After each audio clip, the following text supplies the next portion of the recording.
Hello mga palangking for today's video. Magluluto tayo ng spaghetti. Kasi nag-Valentine's Day, kaya magluluto tayo ng spaghetti. Spaghetti with vegetables ang ating lulutuin ngayon. Lagyan din natin yan ng butter. Ilagay natin ang ating white onions.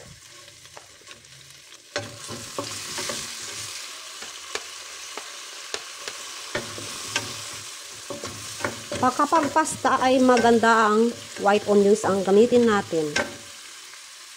Okay, nag-crystallize na ang ating white onions. Kaya ilagay naman natin ang ating garlic.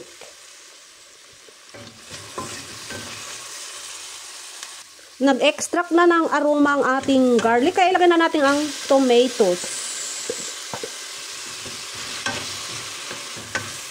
Durug-durugin natin ang kamatis.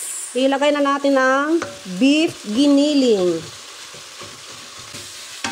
Ang beef giniling ay tinimplahan ko yan ng, pinigaan ko ng konting lemon at nilagyan ko rin ng black pepper.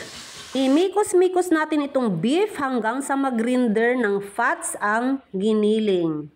Ilagay na natin itong ating gulay, ito. Talong. Ito ay inspired sa Benny's Kitchen ng ating friend na content creator na si Benito Bello, OFW sa Austria. Ayan. O ito, ginaya ko na ang iyong paggawa ng pasta na may eggplant. Ito, amigo. Ayan. Try ko rin itong spaghetti na may eggplant. Okay, malapit nang maluto itong ating eggplant. Ilagay natin ang grated carrots. Ayan, marami na gulay ang ating spaghetti. Kasi wala namang bata na kakain ito. Kami lang naman, mga adult. Kaya ito ang gusto ko na spaghetti, yung may mga gulay. Ilagay na natin ang ating spaghetti sauce. Para mag-incorporate na ang mga sangkap at ang kanyang sauce.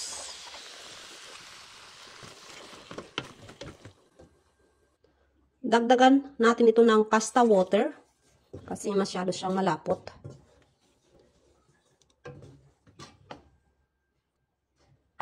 Titimplahan natin yan ng ito soy sauce. Kikuman. Lagyan natin ng black pepper. Lagyan rin natin yan ng thyme at saka itong cayenne pepper, thyme. Mikos-mikos. Maglalagay rin tayo ng grated cheese. Mikos-mikos uli hanggang sa mag-will incorporate ang kanyang mga sangkap. Naglagay rin tayo ng asin. Tinikman ko na yung kanyang timpla, masarap na.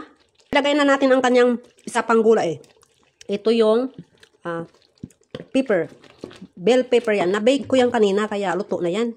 Tingnan natin uli.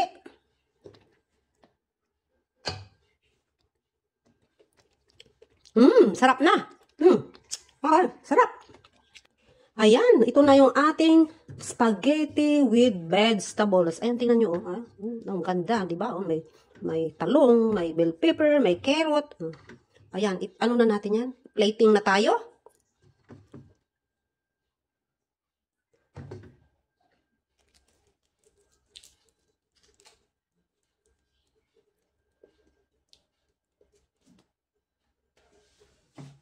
Ito na yung ating spaghetti with vegetable. Ayan na.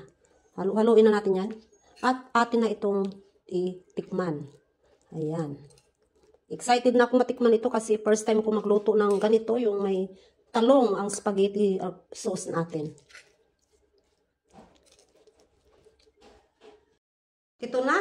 Tikman na natin itong spaghetti with eggplant.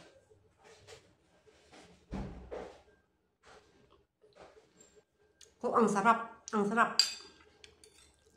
Masarap siya.